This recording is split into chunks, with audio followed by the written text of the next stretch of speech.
I'm gonna show you how to use the lot size calculator in TradingView. So to get started, you have to open your TradingView app and then log in into your account. And then you have to open a chart. And then from there, you just have to go to indicators.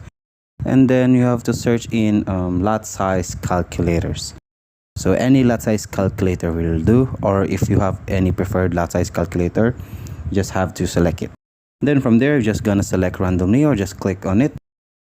And then once you click on it, you have to position the size. Look for the scripts such as lot size calculator, position size tool, risk management tool, and then add to your chart.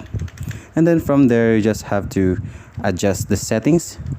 To adjust the settings, you have to click on the icon right on the upper left.